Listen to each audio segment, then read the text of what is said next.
Ya, Ya. ya. Assalamualaikum warahmatullahi wabarakatuh. Ya, biasa.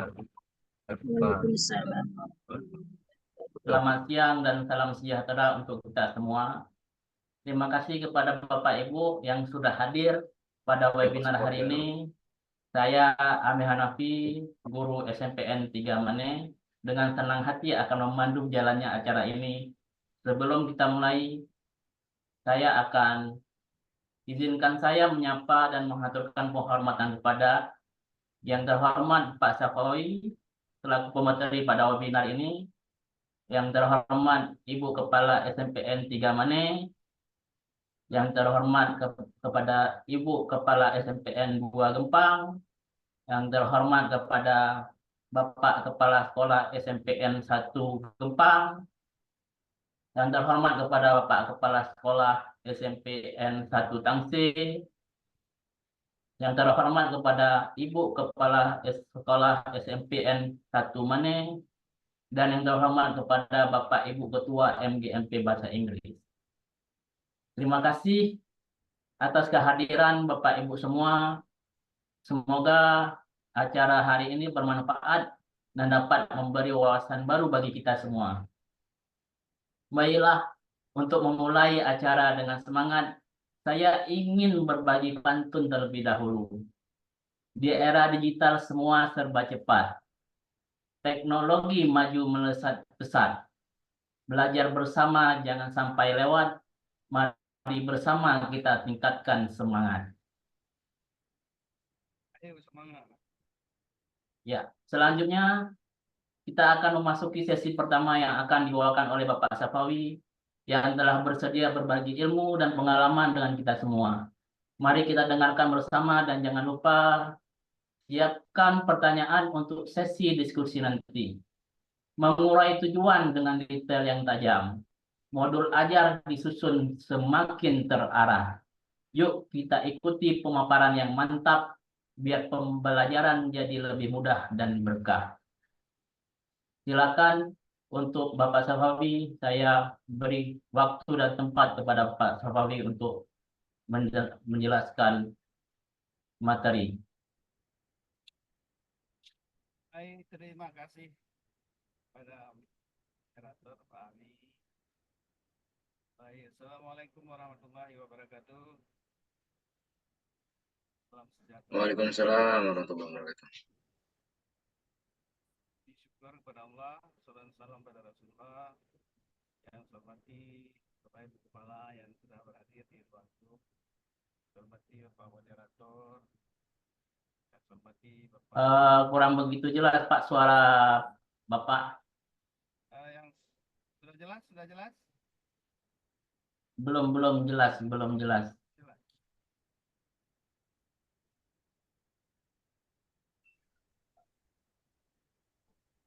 Oke, baik, sudah jelas.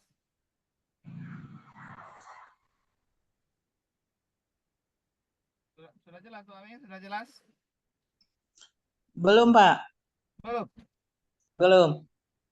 Kedengaran suara saya, kedengaran? Kedengaran? Udah. Kedengaran, Pak. Kedengaran ya? Iya, Pak. Udah. Baik. Baik, Bapak Ibu yang kami muliakan semuanya yang sudah berhadir pada hari yang baik ini.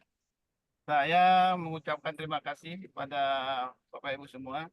Pertama yang menginisiasi kegiatan ini di forum Kombel antar sekolah, di mana ini beberapa sekolah hadir yang diinisiasi oleh sekolah SMP 3, SMP 2, dan lain sebagainya itu sudah mengadakan sebuah kegiatan webinar yang nantinya akan memberi warna baru dari pola pikir kita dalam memaknai sebuah pembelajaran.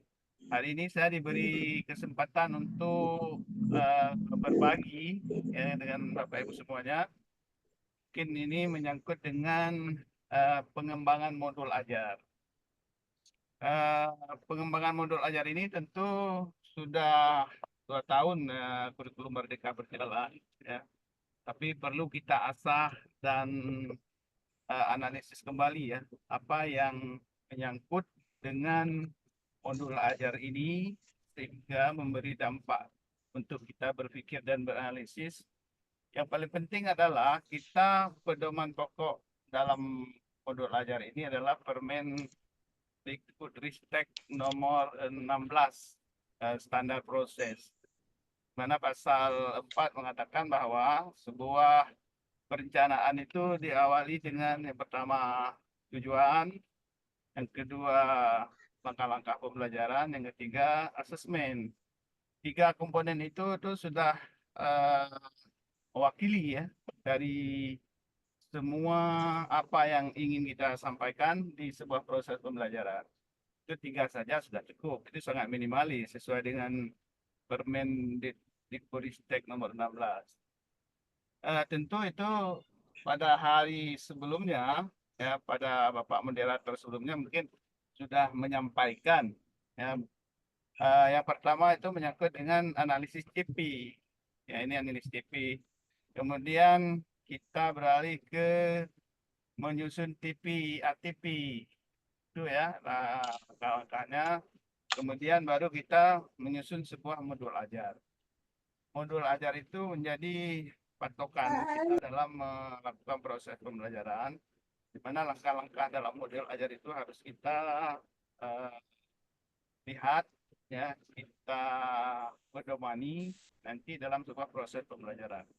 Ini saya kebetulan di dalam mobil ya, lagi pulang ke sini ini ya, Pak Ibu ya. Ini mohon maaf ya, karena saya baru selesai mengikuti kegiatan di Banda Aceh ya. Mungkin ini agak sedikit berbeda warnanya mungkin ya, nggak ada di tempat, ini lagi dalam perjalanan. Sudah direncanakan jauh hari ya, saya tiba-tiba harus ke Banda ya, mengikuti sebuah kegiatan dengan Kombel dalam meningkatkan literasi numerasi di sekolah-sekolah yang masih tertinggal numerasi di Kabupaten Pidi. Makanya saya sekarang lagi dalam perjalanan pulang. Baik Bapak Ibu, untuk melihat lebih lanjut menyangkut dengan pengembangan modul ajar, saya mempunyai sebuah slide ya, yang akan saya paparkan menyangkut dengan modul ajar. Bagaimana nanti Bapak Ibu semuanya yang sudah berhadir ya, itu tentu akan menjadi pedoman. Ya, sebuah pedoman tentu jangan keluar jalur apa yang telah kita sampaikan hari ini. Dan ini semua digunakan oleh sekolah-sekolah yang ada di seluruh Indonesia tentunya. Ya. Baik Bapak Ibu, saya izin ya.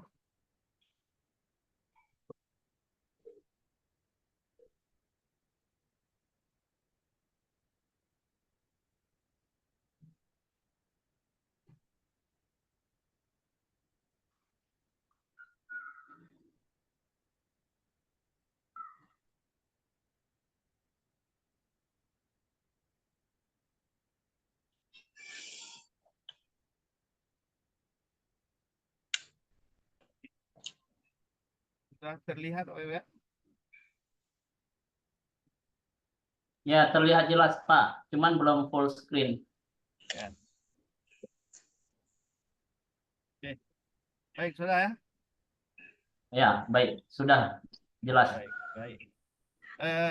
Bapak Ibu yang kami muliakan, ya, pengembangan sebuah modul ajar tentu kita harus melihat dulu jalur kita dalam menyusun sebuah modul ajar. Tentu modul ajar ini sudah disepakati ya oleh sebuah lembaga pendidikan atau satuan pendidikan di masing-masing satuan pendidikan. Ini menyangkut dengan modul ajar. Jadi sekolah sudah mempunyai acuan bagaimana menyusun modul ajar dan sudah dimasukkan ke dalam kurikulum satuan pendidikan atau kurikulum operasional sekolah dulu ya. Ini mulai dari situ kita harus lihat. Kemudian tujuan pembelajaran sudah ada. Ya, sudah ada tujuan pembelajaran. Mungkin kemarin sudah disampaikan oleh Pak Nurdin ya, yang dengan TP ATP ya. Dan tentu ini juga kita hari ini sudah ada CP yang baru. Ini juga harus dilihat kembali CP baru. Ya, BSKAP nomor 33 ya. 32 ya. 32 itu tahun 2024. Kembali CP masing-masing mapel. Yang baru dari CP menjadi TP, menjadi ATP itu tentu sudah, saya yakin sudah dijelaskan kemarin, sudah paham. Dan lahirlah sebuah tujuan pembelajaran, ya. Dan gambaran tujuan pembelajaran itu harus mengandung dua ya, kompetensi dan konten. Ini lebih pada kompetensi tadi dalam satu atau dua kegiatan ada alur, ya alur ya, alur tujuan pembelajaran. Kemudian rangkaian alur itu sudah ada semuanya terurai dengan waktu lini masa perjalanan alur dalam satu fase dia, ya. Setelah ada semua ini, ada tujuan, sudah ada alur, baru kita pindah ke modul ajar. Ya. Modul ajar yang kita inginkan adalah modul ajar yang mana? Karena pemerintah boleh modul ajar yang minimalis, boleh modul ajar yang lengkap, boleh RPP. Ya. Jadi ini sangat fleksibel dan dinamis, ya. Boleh memilih, ya. Kemudian Bapak Ibu, dalam merumuskan tentu ada sebuah budaya, ya. Ada panduan, ya. Ada PPA, kita harus pedoman juga, ya. Panduan pembelajaran dan asesmen, ya. Kemudian modul ajar itu juga harus dimuat yang namanya P3, profil pelajar Pancasila. Ya, nggak boleh terlepas dari profil pelajar Pancasila. Kemudian ada di dalamnya intrakurikuler, ada P5-nya, ada ekstrakurikuler. Kemudian CP yang baru itu CP nomor 32 juga dilihat kembali, ya. Kemudian panduan proyek juga dibaca, ya. Gimana semua itu bisa tetap pahami semuanya. Jadi Pak Ibu, menyangkut dengan profil Pancasila itu juga ada nanti dalam sebuah modul, baik itu di modul ajar maupun modul P5. Itu lebih kuat lagi di P5-nya. Ya. Kemudian di CP, baru ATP, setelah ada CP, ATP, baru jadi modul. Ini alur yang harus kita ikuti ya Pak Ibu. Sebuah modul ajar itu lahir dari mana dia, ada awalnya. Jadi ada yang perlu kita lihat kembali. Kemudian konsep modul ajar, ya konsep dari modul ajar sendiri adalah kalau kita lihat apa Ibu, memang modul ajar itu adalah sejumlah alat atau sarana, media, metode, petunjuk atau pedoman yang dirancang secara sistematis dan menarik agar proses kegiatan pembelajaran itu berjalan dengan baik. Ini yang paling penting yang pertama, yaitu sebuah modul belajar itu merupakan implementasi dari tujuan pembelajaran yang dikembangkan dari capaian pembelajaran. Profil pelajar Pancasila atau modul ajar itu dengan kembang ya tadi tentang apa yang akan dipelajari dengan tujuan pembelajaran yang berbasis pada perkembangan jangka panjang. Atau juga konsepnya guru perlu memahami konsep mengenai modul ajar agar proses pembelajaran lebih menarik dan bermakna. Ini juga kalau dari madrasah itu ada namanya profil pelajar rahmatan lil alamin, kalau itu di madrasah mereka menambah dengan PRA, ya. Pelajar rahmatan lil alamin. Kalau kita hanya profil pelajar Pancasila, mereka berdua itu di MA yang mengajar di MA. Jadi ini konsep modul ajar.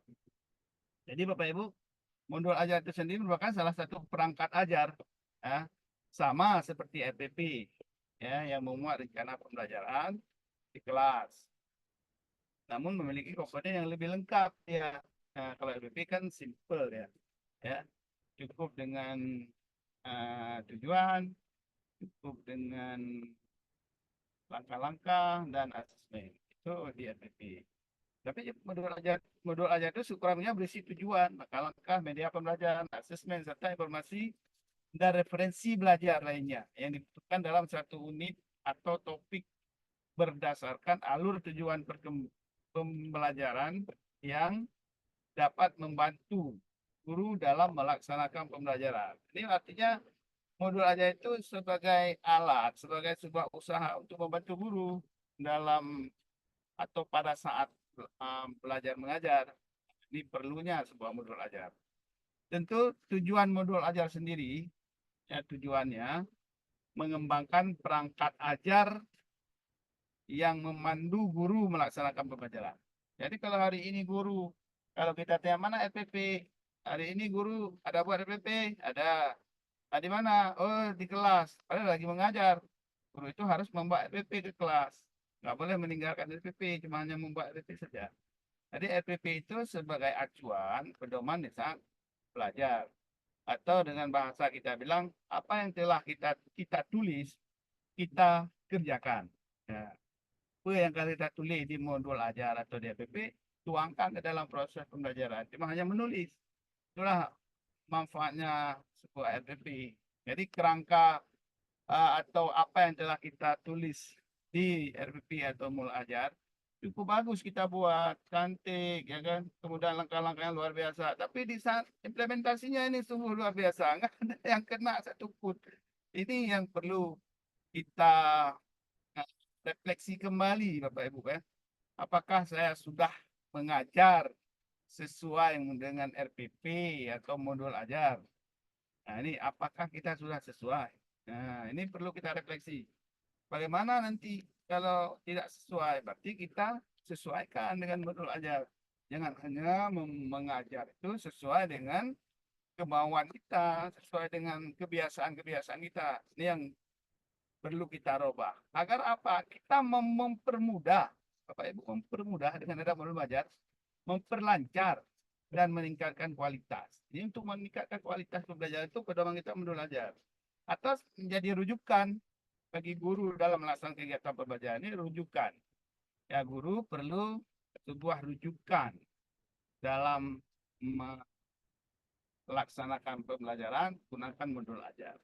Atau menjadi kerangka kerja yang menggambarkan prosedur dan pengorganisasian pembelajaran sesuai capaian pembelajaran. Ini juga dikatakan tujuan modul ajar.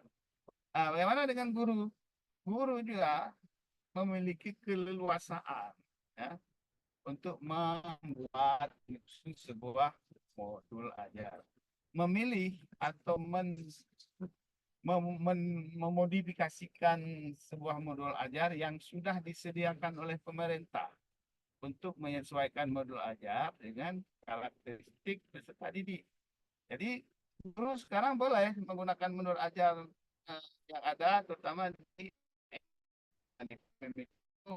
kawan-kawan kita guru di seluruh Indonesia itu berbagi, ya, berbagi ke semua kawan-kawan guru yang lain, silakan mengambil. Ya. Belajar, berbagi, berkarya itu ada di PMM. Maka selalu kita kunjungi PMM untuk mendapatkan modul-modul ajar yang baru, gitu ya. Yang baru terus ada. Gitu. Jadi sehingga menyusun modul ajar itu juga bisa kita kembangkan sendiri, boleh kita kembangkan sendiri agar sesuai dengan karakteristik siswa kita masing-masing di sekolah. Jadi sekolah itu punya karakteristik. Nah, mari kita susun modul ajar kita itu sesuai dengan karakteristik anak didik kita, sesuai dengan kebutuhan anak didik kita. Ini yang kita harapkan tujuan modul ajar itu jangan sampai melenceng dari tujuan. Jadi yang pertama, jadilah kerangka acuan kita ya untuk menjadi rujukan modul ajar itu di saat kita mengajar. Ini intinya ya.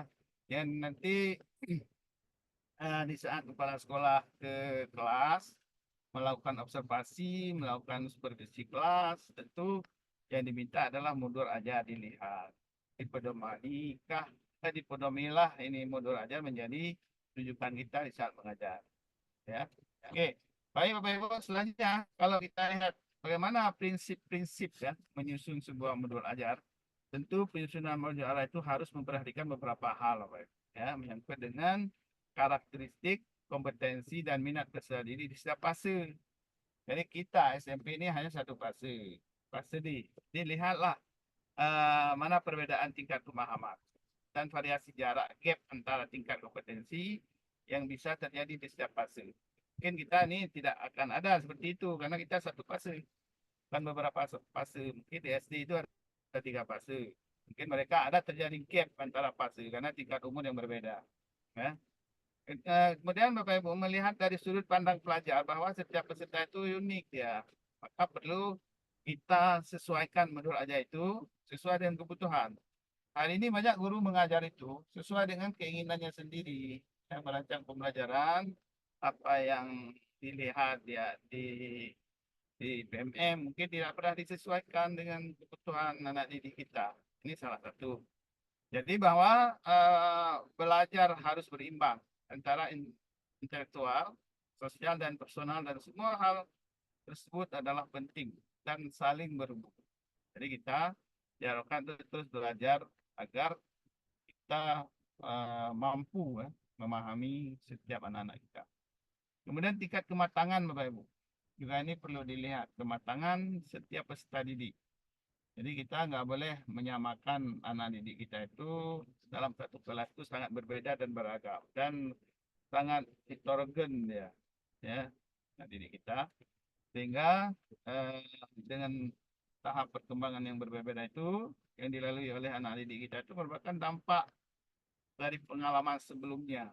Nah, mungkin hari ini kita ada anak-anak didik kita yang di SMP itu nggak bisa membaca, belum bisa membaca, tidak memahami literasi dan numerasi. Ini bagian penting juga yang harus kita kembangkan. Di modul ajar itu juga perlu dimodifikasikan menjadi modul ajar yang berliterasi dan numerasi. Ini juga bagian penting yang harus dikembangkan. Karena anak didik kita juga itu bagian anak-anak didik kita yang kelas 7 itu masih banyak yang belum membaca lancar. Ya, masih membaca memahami paragraf-paragraf itu belum tentu belum habis bisa. Jadi ini bagi ibu-ibu juga harus melihat seperti itu ya. Makanya ini sebuah prinsip. Kemudian Bapak Ibu menyangkut dengan kriteria ya, kriteria dalam menyusun modul ajar. Perlu memperhatikan kriteria Bapak Ibu. Pertama esensial ya. Esensial ini penting. Karena pemahaman konsep di setiap mata pelajaran melalui pengalaman belajar dan lintas disiplin ilmu ya. Jadi esensial itu perlu dilihat juga sebuah modul ajar. Kemudian menarik, bermakna dan menantang. Nah, kita membuat modul ajar itu menumbuhkan minat untuk belajar. Jadi kalau modul ajar itu kita buat nggak ada menimbulkan minat belajar, apalagi tidak melibatkan peserta didik ya, secara aktif dalam proses pembelajaran. Jadi kalau kita merefleksi hasil pembelajaran, tentu menanyakan kepada anak-anak, bagaimana pembelajaran yang baik menurut anak-anak. Artinya dengan kita menanyakan, merefleksi apa menurut anak-anak itu mau belajar. Artinya kan sudah kita libatkan anak-anak di saat kita menyusun modul ajar selanjutnya. Ini perlu kita lihat, oh anak-anak kita ini perlu ini dituangkan dalam model selanjutnya. Ini makanya perlu eh, Bapak Ibu melakukan tes awal itu juga penting. Tes non kognitif juga itu penting yang dibuat oleh sekolah sehingga Bapak Ibu bisa memetakan anak-anak pada tingkat masing-masing, mana dia gaya belajarnya, jumlah minatnya dan sebagainya. Ya. Kemudian Pak Ibu, dia relevan dan konseptual. Ini juga bagian kriteria, ya. Berhubungan dengan pengetahuan dan pengalaman yang dimiliki sebelumnya. Anak-anak kan punya pengalaman sebelumnya juga nih pada saat di SD, pada saat 1, kedua. Nah, jadi sesuai dengan konteks waktu dan tempat peserta berada. Ini juga perlu kita lihat. Soal ini. Ya, kemudian berkesinambungan yang keempat, yang terakhir. Berkesinambungan ini juga keterkaitan alur kegiatan pembelajaran sesuai dengan fase belajar peserta didik. Jadi persoalan keterkaitan sustainability ini ya, di apa dari sana, keberlanjutan ya, keberlanjutan juga perlu kita lihat dalam menyusun sebuah budaya. Ini antara di kelas 1 atau kelas 7, kemudian lanjut ke kelas 2, kemudian lanjut ke kelas 2. Ini dalam satu fase itu ada saling terhubungan ya antara satu sama lain. Sesuai dengan dalam satu fase kita. Ini yang prinsipnya Bapak Ibu. Kemudian masuklah kita di komponennya dalam menyusun modul ajar ya. Modul ajar ada punya komponen ya. Komponen modul ajar ini diperlukan adalah persiapan mengajar Bapak Ibu. Jadi modul ajar bisa ditambahkan sesuai mata pelajaran yang dibutuhkan. Ya, tidak semua komponen wajib tercantum dalam modul ajar yang dikembangkan oleh guru. Guru satuan pendidikan diberi kebebasan untuk mengembangkan komponen dalam modul ajar sesuai dengan konteks lingkungan dan kebutuhan belajar peserta didik. Makanya modul ajar itu nama di atas modul ajar. Tapi kalau kita lihat juga tidak semua ada komponen-komponen ini, kan ada masalah dia. Karena sesuai dengan konteks lingkungan masing-masing.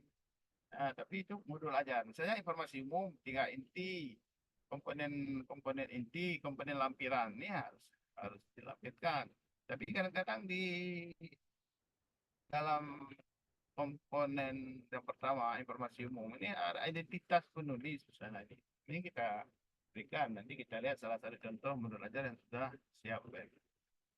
Ini belajar. Ini bicara modul ajar. Baik. Tapi bila bicara bagaimana kita menyusun modul ajar, nah, nanti Bapak Ibu bisa mengembangkan dalam komunitas belajar di sekolah. Nah, di sekolah itu perlu duduk berdiskusi dengan kawan-kawan di sekolah itu menyusun sebuah modul ajar. Jadi Bapak Ibu dengan ada komunitas modul ajar ini kan memberi dampak. Kita nggak belajar sendiri, kita belajar bersama di sekolah. Ya, sediakan waktu, ada jadwal, terjadwal. Ini juga memberi pengaruh kepada semua warga sekolah dengan aktifnya komunitas belajar di sekolah. Jadi di sekolah itu perlu pengembangan kemampuan kompetensi guru itu perlu terus ditingkatkan, diasah kembali. Ya. Ya, makanya modul ajar itu dibuat di masing-masing sekolah sesuai dengan karakteristik sekolah itu sendiri. Jadi itu di kompetensi awal ya Bapak Ibu juga harus membuat kompetensi awal. Kemudian profil pelajar Pancasila atau di Madrasah Rahmatan lil Alamin ya. Juga ini perlu disesuaikan mana dimensi apa yang ditulis di profil pelajar Pancasila. Di 6 dimensi ya ada beberapa elemen dan subelemen itu dipilih yang sesuai dengan materi yang dikembangkan di masing-masing modul ajar. Kemudian Bapak Ibu sarana dan prasarana yang mendukung ini juga dibuat sarana prasarana, terutama prasarana menyangkut dengan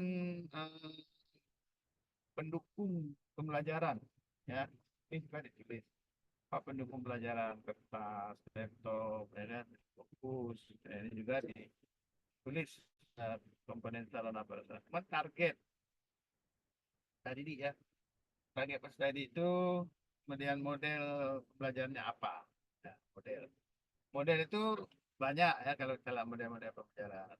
Tapi strategi model pembelajaran yang selama ini masih direkomendasikan itu adalah kan discovery, problem solving, ya, kemudian project, ya itu juga bagian penting ya model yang relevan saya pikir. Tapi model-model yang lain, gitu ya, hati, TGD dan lain sebagainya itu juga banyak model.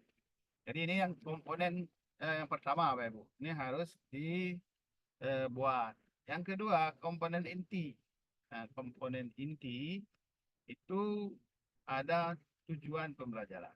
Nah, tujuan pembelajaran ini tentu kita hanya mengambil dari apa yang telah kita susun di TP. jam pembelajaran. Kita tuangkan dalam RPP dan semua pembelajaran kita susun, nanti kita dapat RPP. Dan pemahaman bermakna, dan ini kita buat apa makna dari sebuah materi yang kita ajarkan, apa makna materi dari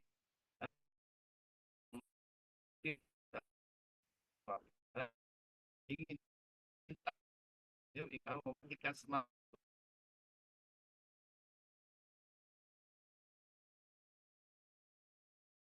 kita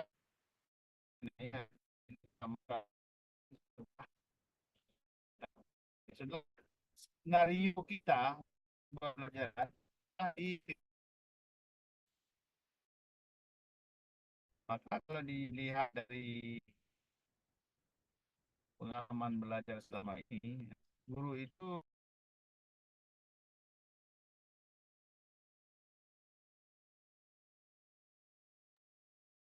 Ya, sabar Bapak Ibu, mungkin beliau dalam jangkauan yang tidak ada sinyal. Kita tunggu kembali beliau untuk bisa masuk ke link Zoom.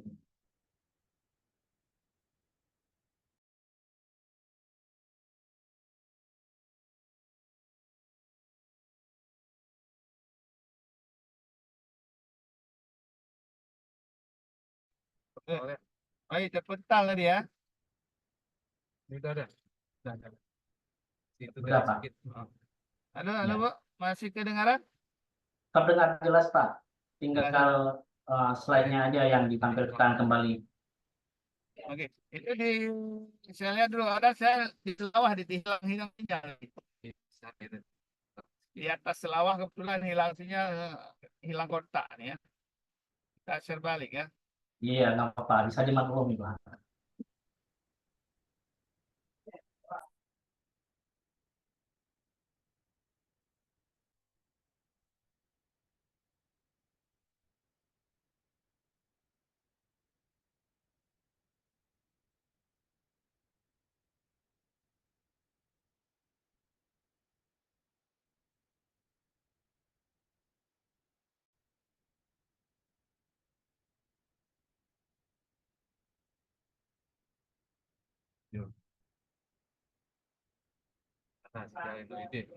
Sudah nampak, Pak. Tinggal di full screen aja.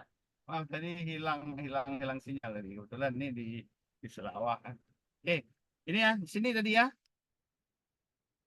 Pak Amin di sini tadi ya. Betul, Pak. Ya, oke, baik. Jadi kembali ke informasi umum tadi ya. Dari informasi umum ini hilang sinyal tiba-tiba dari dalam. Ya, Pak Ibu, iya, setelah kegiatan SPK kita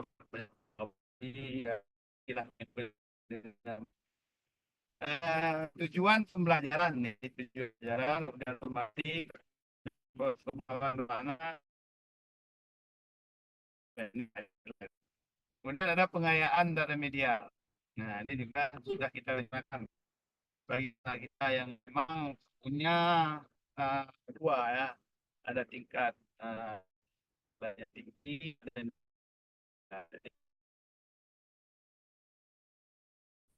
dalam pertanyaan guru yang guru di Kombel itu bagaimana guru memberikan kepada anak yang sudah belajar, nah, sudah sukses belajar tapi perlu pengayaan. Inilah nanti pengayaannya direncanakan juga, remedialnya juga direncanakan, ditulis. Refleksi peserta didik dan guru. Nah, ini enggak kalah penting nih Bapak Ibu. Refleksi. Karena di bagian rapor pendidikan kita dari refleksi guru ini kurang sekali. Dan dikatakan masih kurangnya guru merefleksikan hasil pembelajaran. Jadi guru itu tidak reflektif dikatakan. Maka ini perlu kita tingkatkan, guru itu harus lebih reflektif. Nah, dengan banyak refleksi guru itu banyak menemukan hal-hal yang memang perlu diperbaiki untuk proses pembelajaran selanjutnya. Ini belum terjadi Bapak-Bapak pada kita. Maka itu perlu kita lihat agar keseriusan guru ya, terutama sekali itu perlu ditingkatkan terus agar eh, pemahaman terhadap anak didik tentu tahu, kemudian memahami karakteristik itu lebih penting juga sehingga prosesnya berkelanjutan. Kenapa anak tidak belajar? Bagaimana kita tahu anak itu tidak belajar? Bagaimana kita tahu bahwa anak sudah belajar? Ini terus kita tanyakan sebagai seorang guru sehingga kita temukan jawaban-jawaban itu di saat kita melakukan pembelajaran. Ya. Oke. Selanjutnya di komponen yang ketiga, ya komponen yang ketiga itu berupa komponen lampiran. Ya, lampiran itu ada namanya LKPD, LKPD, ya, lembar kerja peserta didik. Ini perlu. Kemudian bahan bacaan, guru apa yang dia baca, materi apa yang dia baca. Kemudian materi itu harus dibaca oleh peserta didik. Paling tidak bacaan-bacaan itu memberi makna agar mereka bisa membaca, bisa memahami bacaan. Nah, itu yang lebih penting. Ya, karena banyak anak-anak kita yang sudah bisa membaca, sudah lancar membaca, tapi belum memahami makna apa yang dia baca. Ini juga perlu kita dalami ya. Jadi guru fokus kepada itu sekarang. Jangan lagi guru fokus ke hal-hal yang lain yang bersifat tidak wajib. Gitu. Karena literasi numerasi itu yang paling fokus agar semua sekolah itu ada peningkatan terhadap literasi. Hari ini banyak sekolah literasinya belum mencapai maksimal. Ini perlu kita tingkatkan. Tapi ada kenaikan alhamdulillah ya. Setiap sekolah ada kenaikan. Tapi belum maksimal kadang-kadang apa yang dilakukan oleh negara. Bahkan negara Indonesia juga secara negara tentu juga di literasi dan numerasi juga yang kurang. Ini perlu kita tingkatkan bacaan, ya, bacaan guru dan bacaan siswa yang sesuai dengan literasi dan numerasi. Kita siapkan, jadi guru perlu menyiapkan itu. Mungkin ini hal-hal yang baru seperti ini perlu kita kuatkan kembali ini, ya. Yang kedua dengan bahan bacaan. Bagaimana dengan bacaan buku paket? Jadi timbul pertanyaan, apakah buku paket itu bukan bagian dari itu?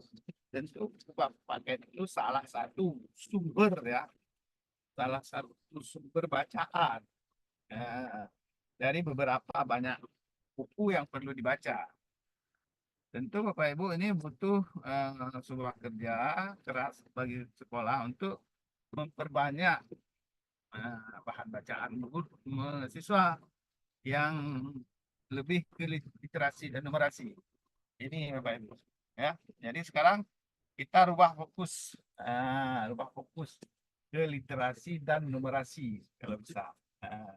Ini perlu kita tingkatkan karena sekarang ini lagi pemerintah tingkatkan itu literasi dan numerasi. Ya, jadi bahan bacaan ini perlu disiapkan oleh guru, terutama yang berhubungan dengan literasi, bagaimana mencari kebermanaan dari literasi itu agar siswa lebih memahami. Ini penting. Kemudian ada glosarium, ya, glosarium, ini kata-kata bermakna. Ya. Kemudian daftar pustaka. Sudah lengkaplah sebuah RPP modul ajar, ya, sudah lengkap. Kemudian Bapak Ibu, kalau kita lihat satu persatu ini identitas modul ajar, ya, informasi tentang mulai kebaktian dari nama penyusun, jenjang sekolah, kelas, alokasi, ya, kemudian kompetensi awal, pengetahuan keterampilan yang sudah dimiliki, yang mendukung pembelajaran selanjutnya, dan dari asesmen awal juga ini perlu dilihat kembali kompetensi awal apa yang dimiliki, kemudian dirancang oleh modul ajar. Dan profil pelajar Pancasila juga dilihat, ya, tercermin ya dimensi apa yang dikembangkan sehingga terintegrasi di seluruh mata pelajaran. Baik. Kemudian setiap modul ajar memuat satu atau beberapa unsur. Jadi dari enam dimensi itu tidak semuanya harus dikembangkan dalam modul ajar. Oke, dilihat dari eh, profil pelajar Pancasila, ya, ini seperti ini misalnya akhlak beragama, ya, ini dimensi yang pertama. Kalau kita lihat, ini mungkin sudah banyak Bapak Ibu melihat, ya, dari dimensi, elemen, dan subelemen. Subelemen di sini tidak dipilihkan. Nanti bisa Ibu baca di buku dimensi profil pelajar Pancasila. Ada buku khusus ya. Ya. Maka disitulah pedoman kita pengembangan modul ajar untuk melihat setiap dimensi di profil pelajar Pancasila. Nah, ini dia. Ya. Kemudian Bapak Ibu, sarana. Nah, sarana dan prasarana.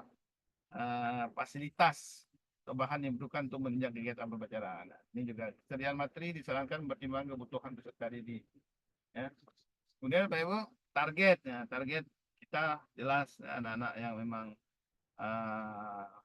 semua mungkin kalau dilihat anak-anak yang memang memahami ya, sudah memahami, ada kesulitan belajar mungkin ya. Ini salah satu. Modelnya juga model seperti tadi. Ya, banyak model yang kita kembangkan, silakan memilih, pelajari.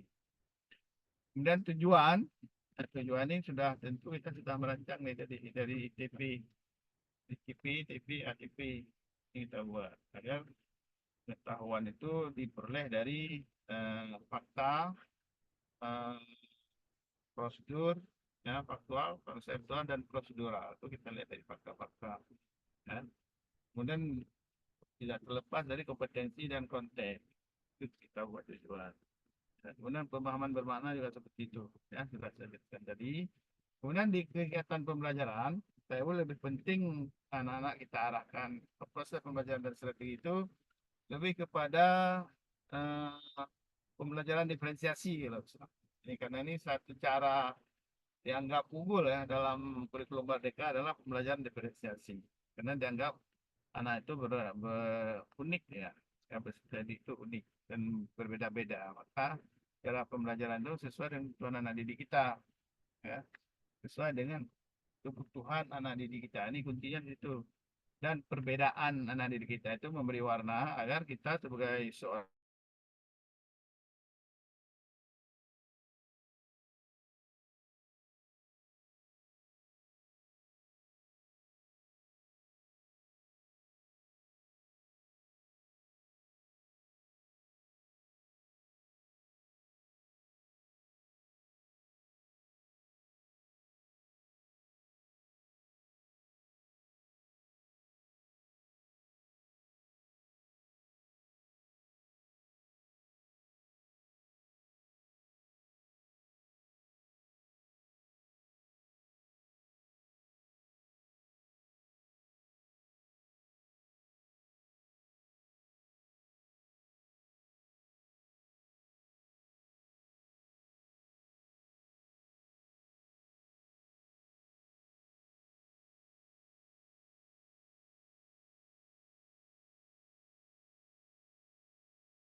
ini hilang lagi sinyalnya. Iya, Pak. Bapak Ibu, mohon maaf tadi hilang lagi sinyalnya, putus jalan, ya, jalan putus ya, putus sinyal juga. Ini sudah sampai di jalan putus. Ini kita bentar lagi kita cari tempat yang nyaman dulu biar semua bisa kita diskusikan bersama. Ya. Tadi Bapak Ibu menangkut modul ajar tadi, ya.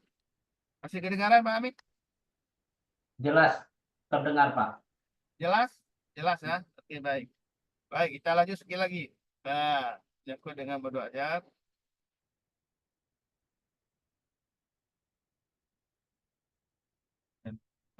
Tunggu dulu. Oh, sinyal deh lah. Bisa Telkomsel. Sekarang padang biji.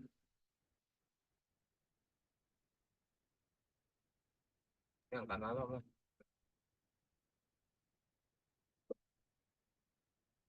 Video pada aja padang biji. Baik, Bapak Ibu, ini sampai tadi di kegiatan pembelajaran tadi ya. Betul, Pak Amik? Benar sekali, Pak, tentang Ya, kegiatan oke. pembelajaran. Kita lanjut. Mohon maaf. Beribu-beribu maaf. Jadi di kegiatan pembelajaran sebagai kegiatan inti ya yang menjadi eh, skenario kita dalam pembelajaran, Bapak Ibu, ini kan skenario dibangun nih dengan berbagai macam strategi ya. Ya, terutama itu menyesuaikan dengan kebutuhan siswa. Ya, bisa kita gunakan itu strategi diferensiasi ya, Pak Aja. Termasuk untuk peserta didik berkebutuhan khusus. Kalau misalnya ada ya, langkah-langkah kegiatan yang ditulis secara berurutan ya sesuai dengan durasi waktu yang direncanakan. Nah, dia waktu meliputi 3 tahap. Nah, pendahuluan, inti, penutup. Ya, berbasis metode pembelajaran aktif. Ya, kita harapkan pelajar itu aktif, menyenangkan lah. Ya. Dan kalau di tahap ini kita menyusun sebagai sebuah skenario yang menciptakan pembelajaran aktif itu, ya, agar semua kebutuhan-kebutuhan siswa itu terakomodir dia. Oh, belajarnya begini terakomodir. Ya. Jadi itu penting. Kemudian yang selanjutnya itu asesmen. Ya, asesmen itu digunakan untuk mengukur capaian pembelajaran di akhir kegiatan. Ya, ya pencapaian harus ditentukan dengan jelas sesuai dengan tujuan pembelajaran yang ditetapkan. Nah, ini asesmen juga kalau yang pertama itu boleh kita sebelum pembelajaran kita tes non kognitif awalnya, kemudian kognitif di awal pembelajaran. Nah, jadi Pak Ibu eh, coba kita mulai tes awal pembelajaran di setiap lingkup pembelajaran, lingkup materi boleh juga. Kalau di awal pembelajaran mungkin lingkup materi juga, karena kita kayaknya udah beberapa bulan nih yang belum melaksanakan tes awal. Tadi kita coba kembali membuat tes awal. Nah, tes awal. Tes awal itu untuk mengukur kemampuan awal anak. Ini tes sebelum pembelajaran. Ya. Selama proses pembelajaran, ini proses juga di asesmennya disebut dengan asesmen formatif. Ya, asesmen formatif mungkin kalau kita bicara asesmen ini khusus nanti asesmen. Kita bicara asesmen bagaimana proses asesmen itu dilakukan di saat proses pembelajaran. Khusus dengan formatnya, dengan nilai-nilainya, ya, dan sebagainya. Jadi tes formatif itu tes untuk asesmen untuk membantu ya proses sudah tercapai belum tercapai sehingga nanti terjadi itu remedial atau pengayaan. Nah, ya. Sedangkan yang di sumatif proses di akhir boleh di akhir materi pembelajaran atau di akhir semua pembelajaran namanya tes akhir sumatif. Nah, ada akhir sumatif, ada pertengahan sumatif, ya. Sebenarnya beberapa kali lah sumatif itu tidak harus banyak, minimal dia 4 kali dalam satu semester lah, atau 3 kali. Baru ke kalau yang memang di materinya banyak ya, lebih bagus, ya. Bagus banyaknya. Ya, asesmen itu kan ingin kita ketahui memang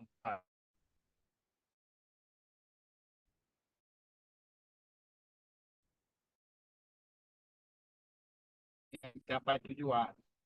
Tujuan itu telah kita buat, tujuan dari pembelajaran. Maka kita kembali ke memahami prinsip backward descent itu. Ya, backward descent itu harus membuat tujuan dulu, baru mencari strategi, baru untuk mencapai strategi yang mencapai tujuan. Jadi backward descent tujuan duluan daripada yang lainnya. Ya. Jadi ini perlu kita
Atau gimana Pak Wahyu sekalian tentang dokumentasi tentang OK ya.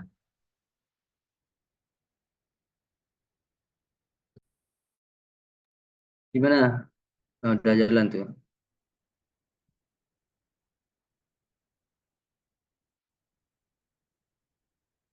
Ya Pak, menteng mood ya.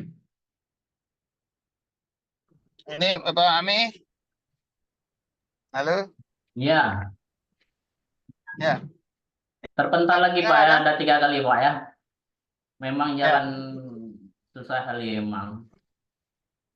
Ya, jaringannya itulah. Kalau kita daring inilah jaringan. Ya nggak apa-apa, ini sudah bisa kembali. Ya, mungkin Alhamdulillah. masalah modul ajar ya. Sebelum saya nanti melanjutkan beberapa contoh modul ajar, mungkin kita diskusikan dulu untuk supaya saya bisa merapat di sebuah tempat duduk-duduk ngopi di situ ya.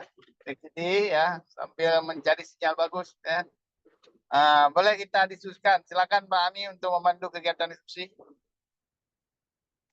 Ya, eh, sudah saya sharekan sebelumnya di WA bahwa kita siapkan ya, seperti Pak Wahyu pun menjelaskan, siapkan pertanyaan-pertanyaan yang menantang dan yang membuat kita memang sampai tidak tahu bagaimana cara membuat modul ajar tersebut.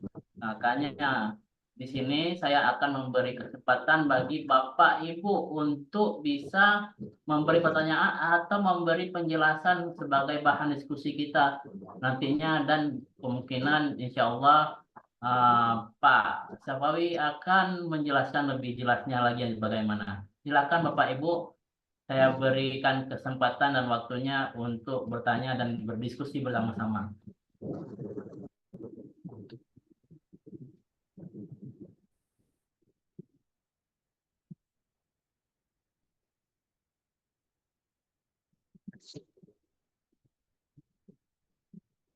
Alhamdulillah. Eh, Pak Pendidikan pengurus tau. kamu tuh lo mana kan? Mana? Bagaimana Ibu Samsia? Mungkin Ibu ada yang bisa didiskusikan. Assalamualaikum warahmatullahi wabarakatuh. Waalaikumsalam. Waalaikumsalam. Ada ini saya tanya Pak, nanya Tua. ada tentang berhubungan dengan komponen penyusunan dan pengembangan modul ajar. Kemudian di sini ada 3 inti, informasi umum, kompetensi inti, dan komponen lampiran. Di sini juga berhubungan nanti ke literasi numerasi.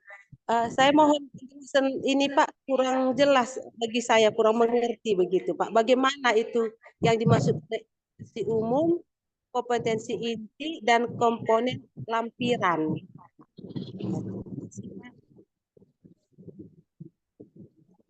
Ya, Pak, bagaimana itu Pak penjelasannya? Masih ada yang belum jelas bagaimana kompetensi inti sama lampiran dan kompetensi informasi, Pak. Informasi. Komponen. Ya, baik. Ibu Sam, terima kasih. Untuk sebuah komponen ya dalam modul ajar, tentu ada 3 komponen utama dia kan, dibeda 3 komponen utama. Yang pertama komponen informasi umum ya. Informasi umum itu berupa informasi siapa pembuat modul ya. Nama guru yang membuat. Kemudian komponen lainnya sama dengan seperti RPP, kelasnya, sekolahnya, ya kan? Nah, sama juga. Cuman di situ ada yang lain, pemantik, ya kan? Kemudian tujuan, pemahaman bermakna itu di umum, ya di umum, di informasi umum. Tapi kalau di inti sama dengan itu di inti ya, di inti sama dengan tujuan. Kalau di inti, jadi di inti itu sama dengan 3 langkah pembelajaran itu. Ada pendahuluan, ada inti, ada asesmen. Nah, itu yang inti ya. Kalau yang inti itu, kalau di lampiran itu lampirannya pertama kan LKPD itu. LKPD. Jadi LKPD itu harus ada dalam lampiran. Kalau membuat sebuah RPP harus ada LKPD. LKPD itu sebagai pendukung proses pembelajaran kerja siswa, lembaran kerja siswa. Ya. Kemudian ada glosarium, ya, ada daftar pustaka. Nah, itu di komponen ketiga. Jadi itu dokumen yang disiapkan ya untuk mendukung ada di lampiran. Lampiran itu ada LKPD-nya. Gitu. Jadi saya pikir itu selama ini kita sudah membuat, cuma mungkin glosariumnya yang belum kita buat, ya, kata-kata bermakna itu. Kemudian daftar pustaka juga nggak kita buat sumbernya. Dari mana bahan-bahan itu kita ambil. Sumber kita membuat RPP itu buku petunjuknya, siapa pengarangnya, itu di daftar pustaka. Selama ini kan di RPP kan nggak disebutkan itu. Nggak ada itu di RPP. Tapi di modul itu disebutkan. Jadi ada perbedaan antara RPP dan modul ajar. Itu. Jadi sehingga guru itu membuat modul ajar itu sudah menjadi bagian dari tulisan ilmiah, dia bersifat ilmiah ya. Karena itu ada hak ciptanya ya, kalau kita membuat modul itu ada hak cipta. Siapa, buku apa kita gunakan, buku apa yang bisa kita gunakan. Jadi buku itu sebagai referensi kita dalam menyusun sebuah modul ajar. Buku. Maka perlu kita buat namanya daftar pustaka. Kemudian kata-kata bermakna ya kan kita juga harus buat, sehingga orang, oh ini buku ini, oh ini maknanya kata-kata ini. Jadi ada panduan itu di lampiran, Bapak Ibu, ya. Jadi itu menyangkut dengan komponen ketiga, ada komponen lampiran ketiga, komponen tiga lampiran. Nah, seperti itu, kira-kira seperti itu ya, menyangkut dengan komponen inti, komponen informasi umum dan lampiran, 3 macam. Oke, saya sudah merapat nih di Padang Diji ya. Saya kondisikan dulu nih. Baik, Pak. Oke, ada pertanyaan lain mungkin, silakan dulu. Ya, Pak, saya mau menyambung pertanyaan yang Ibu Samsiah tanyakan tadi. Tarik. Kunci.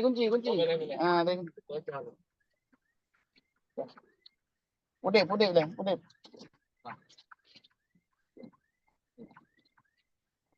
Kunci ini buat dia.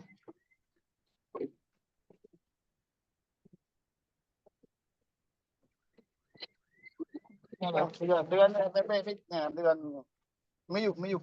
Iya, Pak. Yati, pegang remote nih Yati.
Oke. Ya, Pak. Saya ada pertanyaan juga, Pak. Ya. Ya, menyambung dari pertanyaan Bu Samsiah tadi, saya juga ada lihat slide di komponen inti, Pak, bahwa ada elemen yang ditebalkan, yaitu elemen tujuan pembelajaran sama dengan kegiatan pembelajaran. Dan yang pernah saya dengar-dengar, itu model ajar itu ada minimal apa yang bisa kita tulis dalam modul ajar tersebut. Karena yang saya lihat, emang kalau misalnya modul ajar yang seperti yang Bapak sebutkan tadi itu sudah lengkap sekali. Tapi ada tidak minimal dari komponen-komponen yang memang harus kita sediakan dalam modul ajar. Karena yang saya lihat tadi ada dalam slide, ada yang ditebalkan, yaitu kegiatan pembelajaran dan tujuan pembelajaran. Seperti itu aja, Pak. Baik. Terima kasih, Pak Ami. Ada kedengaran? Dengar, Pak. Ya. Tadi kan di komponen penyusunannya kan ada 3, informasi umum, komponen inti, komponen lampiran. Di komponen inti itu memang ditebalkan ada 3 ya. Tujuan pembelajaran, kegiatan pembelajaran, dan asesmen. Ya kan begitu kan? Kemudian di 3 komponen itu ya, itu sesuai dengan Permen nomor 16 tahun 2022. Ya, Permen nomor 16. Jadi minimal lagi kalau itu ada di tujuan kegiatan pembelajaran dan asesmen itu yang diambil dari permen Oh, gitu ya. oke. Nah, itu permen menandakan itu permen yang Iya. nggak boleh nggak ada gitu kan. Oh, Nah, oke. ya, yang nggak boleh ada.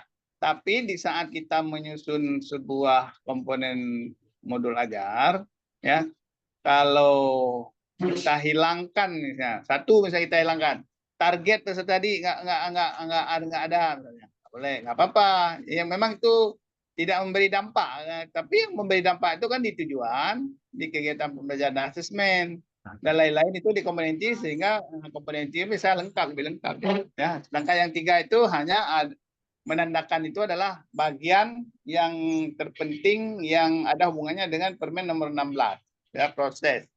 Jadi di standar proses gitu. Begitu Ya, Pak ya. Mi. Ya, jelas Pak. Ya.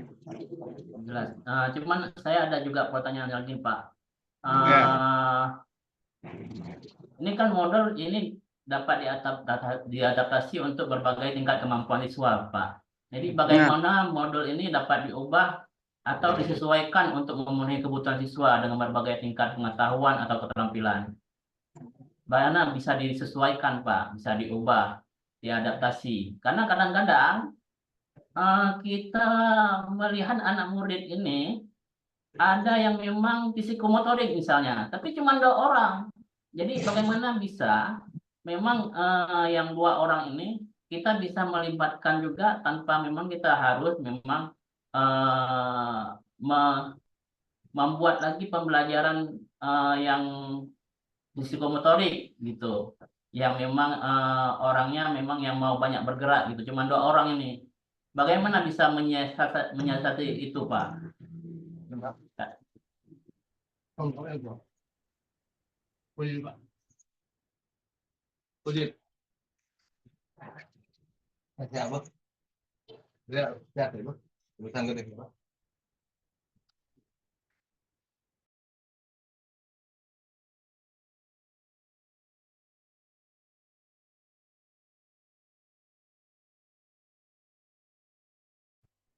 Baik. Baik Bapak. Bang Ami ada kedengaran? Terdengar, Pak? Kedengaran. Baik. Untuk membuat sebuah modul ajar yang sesuai dengan karakteristik kampus tadi ya, tentu kita harus mengadaptasi ya sesuai dengan lingkungan itu. Maka kita sebagai guru ya, yang harus mampu melihat karakteristik. Jadi ada hasil dari tes non kognitif dulu. Ya, kita petakan anak-anak itu di daerah mana dia. Kemudian kemampuan yang memang minim itu juga harus kita petakan. Ya, misalnya anak berkebutuhan belum bisa membaca, kita sudah pada level sudah membaca lancar. Anak yang belum bisa membaca, kita bawa kemana dia? Apakah kita ikutkan dalam proses pelajaran? Ini tentu bagian terpenting agar mereka bisa belajar tuh melongo-longo aja, nggak bisa berbuat apa-apa karena nggak bisa memahami isi apa yang dia baca. Ini juga perlu. Maka dalam proses kita mengadaptasi dengan anak ya, dalam proses itu, maka kita perlu melihat kebutuhan apa, kebutuhan.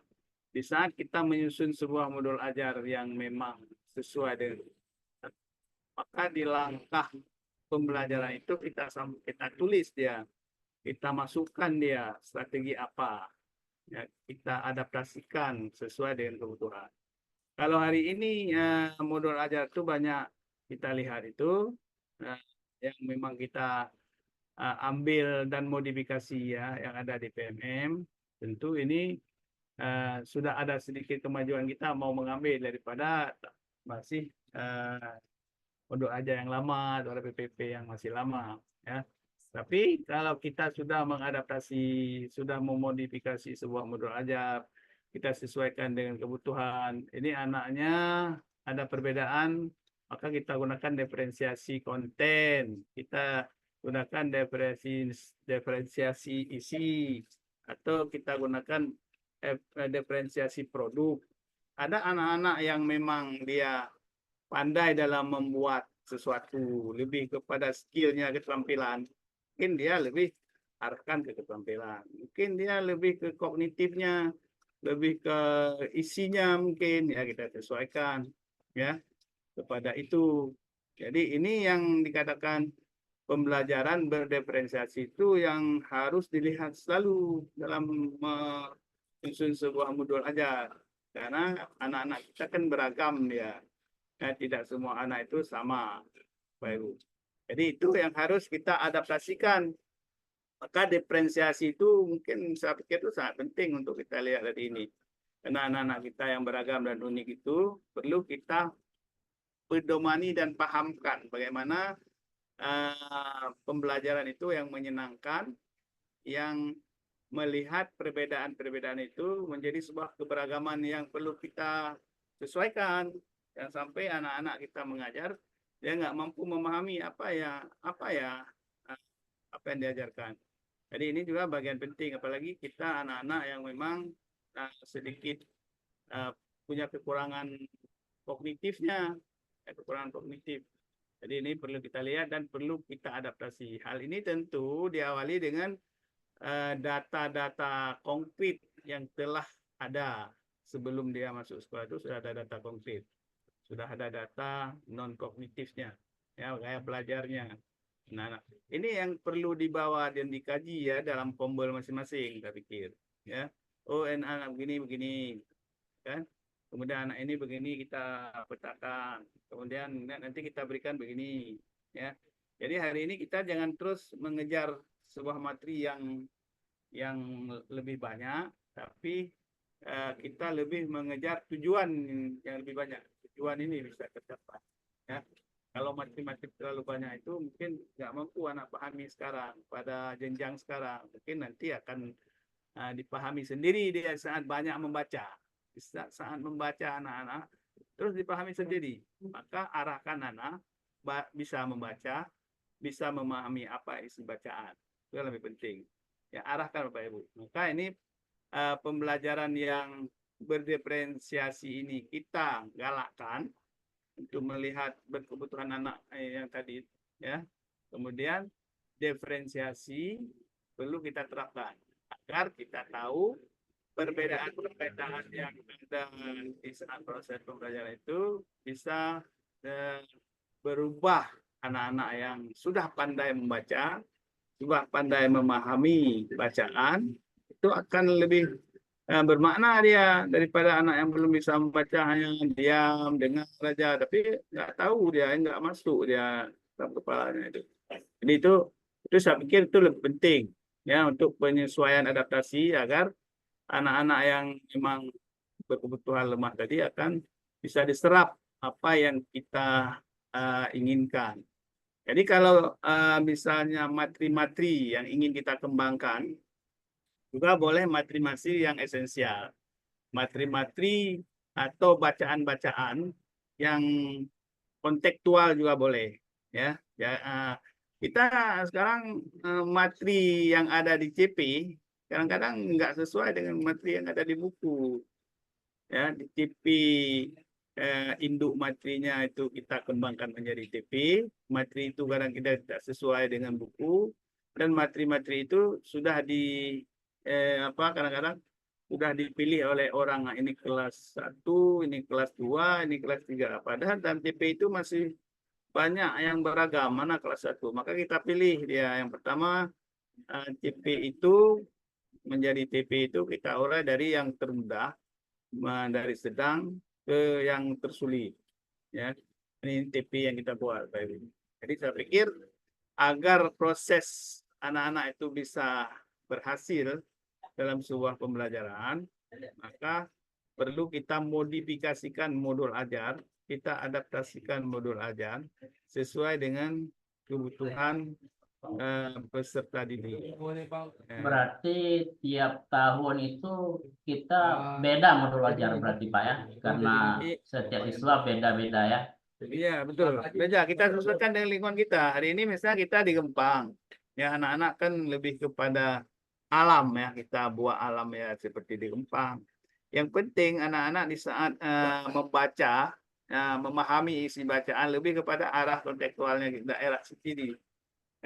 Jadi nanti kalau anak sudah memahami konteks di dalam lingkungan sendiri, nanti di saat dia membaca ke konteks yang lain juga akan lebih dipahami. Kemudian buku-buku yang kita gunakan itu adalah buku-buku yang juga berjenjang dia sesuai dengan jenjang umur anak. Ya, jangan kita arahkan anak membaca di semua buku pelajaran, nggak paham juga dia. Istilah-istilah dalam buku itu kan banyak beragam dia. Jadi buku yang kita gunakan untuk memahami anak yang masih butuh membaca, jadi butuh buku yang berjenjang dia. Maka ini buku-buku yang berjenjang ini harus dimiliki oleh setiap sekolah yang masih kurang anak-anak memahami membaca. Hari ini banyak anak-anak kita di SMP itu yang tidak banyak sih, ada beberapa persen ya, bukan banyak. Kalau banyak itu melebihi ya, bukan banyak. Tapi beberapa persen yang ada anak di sekolah kita ini kurang memahami ya. Padahal di tingkat SMP itu sudah masuk ke tingkat membaca semenjana, itu di atas semenjana, membaca lancar dia. Jadi ini perlu Bapak Ibu pelajari lagi dari Permen Peskap 30 itu masalah buku perjenjangan itu untuk menuntaskan membaca nih. Ya, tapi bukan buta huruf, membaca dia, memahami bacaan. Ini hari ini, maka di saat hari ini anak-anak dipilih ikut AKM itu, kadang-kadang ada yang belum lancar membaca, belum memahami isi baca. Akhirnya apa yang terjadi? Nilai numerasi dan literasi kurang kita. Karena anak-anak memang belum mampu membaca. Ini salah satu kendala kita, Pak Ibu. Ya. Hari ini di sekolah dasar itu sudah dijalankan menyangkut dengan literasi dan numerasi. Jadi setiap tahun ya, kita anak-anak baru ini kan dari SD, lepasnya dari SD masuk ke SMP. Perlu kita coba lagi tes kognitifnya berbeda. Oh, kita susul lagi sesuai dengan kebutuhan anaknya. Jadi RPP atau modul itu harus sesuai dengan perkembangan. Dan RPP itu kalau kita lihat itu masih tahun 2021 mengajar kelas 1 lagi, itu tidak ada relevan, nggak relevan juga. Jadi perlu kita sesuaikan. Ya, kalau sudah sesuai maka terapkan dalam pembelajaran. Ini intinya Bapak Ibu. Ya, saya pikir ini penting buat Bapak Ibu guru dalam menyusun modul ajar, ya. Paling tidak ada memperhatikan ya kebutuhan dan karakteristik anak, itu paling penting. Ya. Itu kira-kira Pak Amin. Baik, Pak, terima kasih penjelasannya. Bagaimana yang lainnya? Saya tembak aja ya. Siapa nih, Pak Wahyu? Ya, baik Pak Ami, terima kasih. Yang saya hormati Pak Syafawi sebagai pemateri hari ini, kemudian kepada Bapak Ibu yang sudah ikut Zoom di sore yang berbahagia ini, saya mau tanya ini Pak Syafawi terkait tadi ada saya dengar sedikit yang Bapak sampaikan di awal-awal itu, modul ajar itu ada berbagai macam bentuk, termasuk nanti ada yang versi simpelnya, ada versi moderatnya, juga ada versi kompliknya. Jadi saya ingin tahu ini sebenarnya modul ajar yang ideal itu yang seperti apa gitu. Jadi karena kalau kita berpedoman kembali kepada apa itu modul ajar, mungkin kalau hemat saya yang saya pahami itu selama yang kita gunakan itu dapat kita implementasikan dalam kelas, saya rasa komponen-komponen yang nggak penting itu bisa dieliminasikan. Jadi kita harusnya di era Merdeka Belajar ini menjadikan modul ajar itu sesimpel mungkin, sesederhana mungkin, sehingga yang penting adalah dalam kelas itu dapat diimplementasikan. Jadi untuk apa kita buat modul ajar sedemikian kompleks? Kemudian di kelas itu yang kita gunakan nggak semua, yang penting-penting itu malah kadang-kadang kita nggak tahu di mana yang poin-poin terpenting dari modul ajar itu. Jadi inti pertanyaan saya Pak, jadi ada yang seperti Bapak sampaikan di awal tadi, yang model simple itu bagaimana, yang model moderat itu yang bagaimana, dan yang kompleks itu yang bagaimana. Kemudian implementasinya dalam kelas itu hubungannya dengan implementasi dalam kelas itu bagaimana. Dan apa kaitannya dengan Merdeka Belajar hari ini. Terima kasih Pak atas waktunya dan terima kasih Pak ini atas waktunya. Terima kasih. Baik, terima kasih Pak Wahyu. Ya, mungkin seperti saya katakan, ya, pemerintah kan tidak menyusahkan guru, gitu ya. Tidak menyusahkan guru, tapi ini tanda kutip nih, tidak menyusahkan guru. Sehingga pada awal-awal tahun Pak Nadiem menjadi menteri dulu itu, ya, dari RPP banyak lembar itu menjadi selembar. Menjadi selembar itu juga ada beberapa lampiran yang seperti LKPD, asesmen, ya kan, tapi RPP-nya selembar. Ya, karena melihat dari RPP yang harus ada tujuan, harus ada langkah-langkah dan penilaian. Itu kan dulu kayak gitu RPP. Tapi hari ini kan berkembang banyak, RPP juga selembar juga boleh, ya. RPP selembar juga boleh. Sekarang masih digunakan, ya kan? Masih digunakan. Kemudian modul aja juga boleh. Nah, kemudian perbedaan modul aja dan RPP, tadi kan modul aja itu kan sebuah apa namanya istilahnya? Sebuah karya yang dibuat oleh guru dan itu merupakan karya menjadi apa? Menjadi inspirasi bagi guru tersebut bahwa dia punya karya sama dengan karya ilmiah lah. Maka perlu daftar pustaka, ya, perlu glosarium. Nah, jadi itu di akhirnya sebuah karya ilmiah itu kan perlu itu, ya, perlu daftar pustaka. Kita seperti membuat skripsi kita itu sebuah karya ilmiah, maka perlu daftar pustaka, ya. Sehingga kalau hari ini kita memanai modul ajar itu tak bisa gunakan, silakan gunakan modul ajar, tidak ada masalah. Nah, silakan gunakan RPP selembar atau gunakan yang lebih. Pokoknya kita diberi kebebasan. Nah, apa hubungannya dengan kemerdekaan merdeka belajar kan itu kan? Jadi merdeka belajar itu memberi keleluasan, kemerdekaan kepada guru untuk merancang pembelajaran. Yang paling penting tidak boleh keluar dari koridor Permen nomor 16. Adanya tujuan, adanya langkah-langkah, adanya asesmen. Dan dilanjutkan dengan kebutuhan-kebutuhan asesmen itu apa, LKPD-nya bagaimana, bisa kita proses.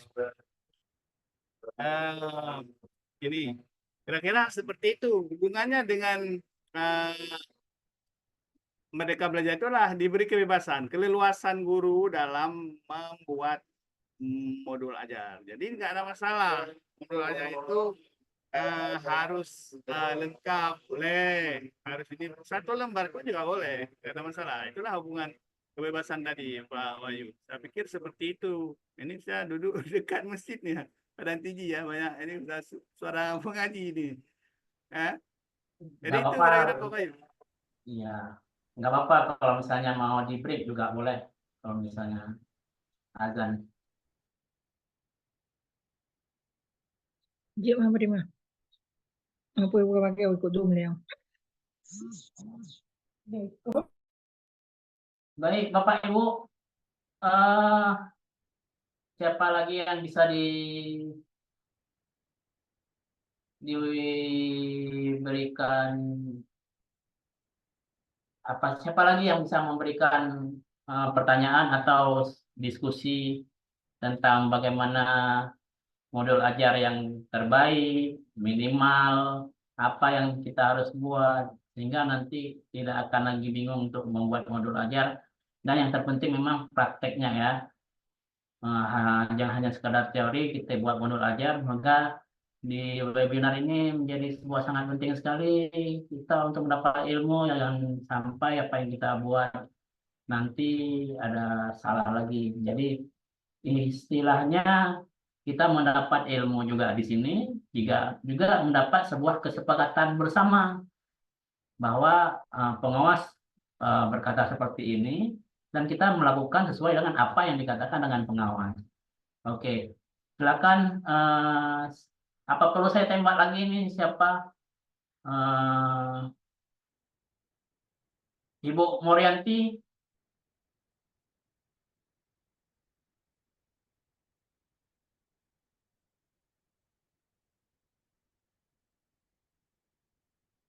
Oke, siapa lagi?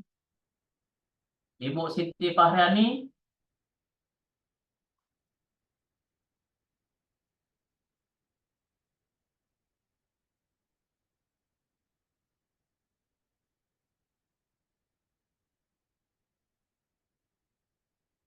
Ya, nampaknya tidak ada lagi pembahasan yang bisa ditanyakan lagi ya. Berarti memang semua sudah jelas dan nggak perlu dipertanyakan lagi. Bagaimana Pak Safawi? Ini nampaknya tidak ada lagi pertanyaan yang bisa ditanyakan lagi. Dari 37 peserta nampaknya Kalau memang nggak ada pertanyaan, Pak Ibu, saya closing aja nih, karena pun waktu saya kebetulan di dekat masjid saya duduk tadi, HP laptop pun kurang. Jadi sebenarnya Bapak Ibu semuanya yang saya hormati ya, modul ajar silakan Bapak Ibu modifikasi sesuai dengan kebutuhan anak-anak.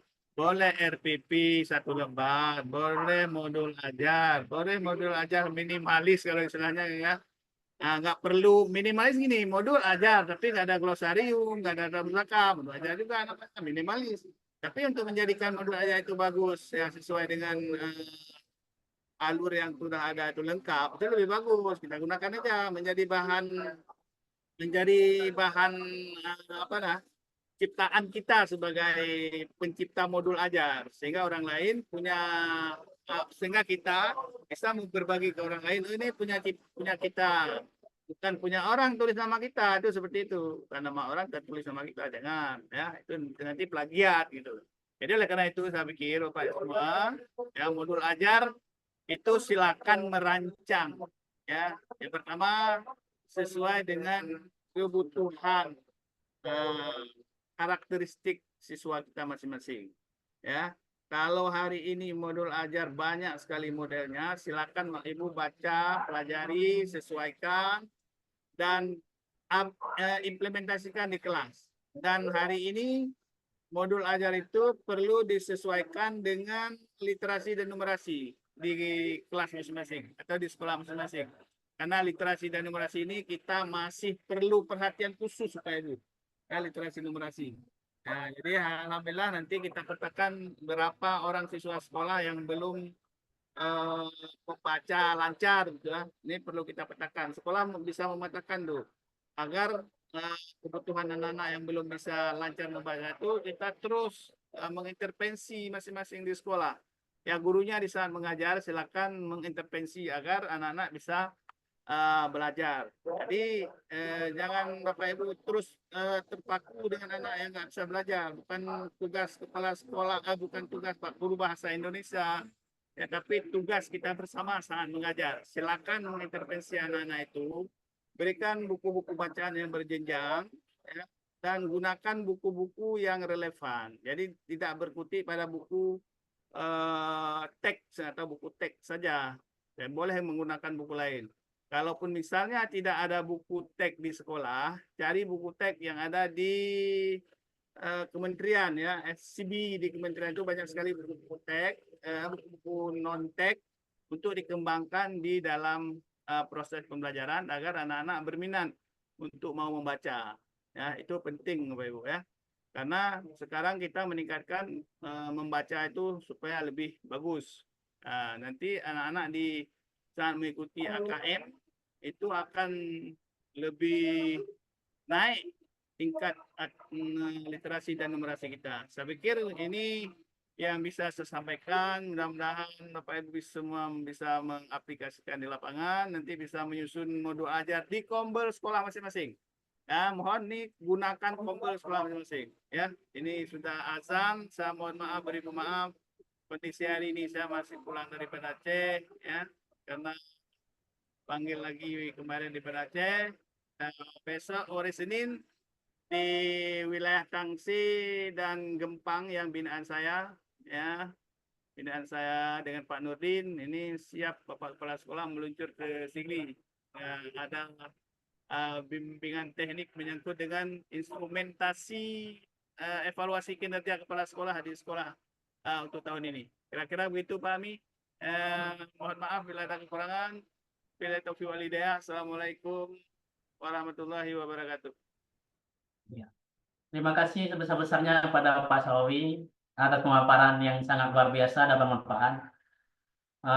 Penghargaan saya juga kami sampaikan kepada Ibu Kepala SMPN 3 mana, Bu Cuk Matne, Ibu Kepala SMPN 2 Gempang, Ibu Samsia, dan Bapak Kepala Sekolah, Bapak Ibu Kepala Sekolah SMP 1 Tangsi, SMP 1 Mane, SMP 1 Gempang yang sudah berhadir di Zoom meeting ini. Serta Bapak Ibu Ketua MGMP Bahasa Inggris atas partisipasinya dalam acara ini. Jangan lupa mengisi form yang saya berikan di kolom chat komentar untuk bisa dibuat sertifikatnya. Untuk mengakhiri, saya akhiri dengan pantun teknologi bantu guru berkarya, modul tersusun dengan cermat dan nyata. Terima kasih untuk semua peserta. Semoga ilmu ini jadi berkah selamanya. Sekian acara webinar hari ini. Jangan lupa Foto dulu Pak Ami, foto. form feedback, oh ya, yang sudah disediakan. Sebelumnya saya minta kesediaannya untuk membuka kamera untuk dokumentasi.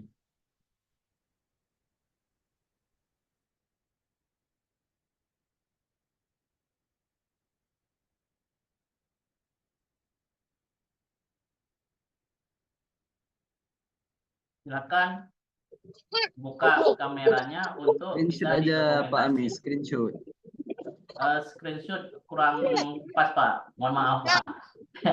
Kurang pas Oke, ya. foto aja, saya minta izin foto aja Pak ya.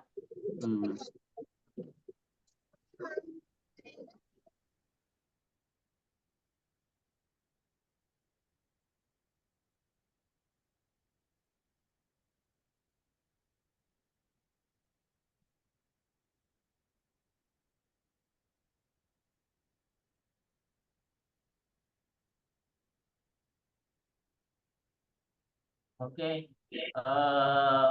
form Google-nya memang minggu lalu, tapi ada tanggalnya itu dirubah aja, nanti tanggalnya tanggal 31 Agustus kita juga telah mengikuti Zoom meeting ini. Data sudah terkumpul kepada saya, insya Allah bisa saya buat segera mungkin, nanti saya akan berikan informasi selanjutnya. Saya kirim melalui email atau WA nantinya.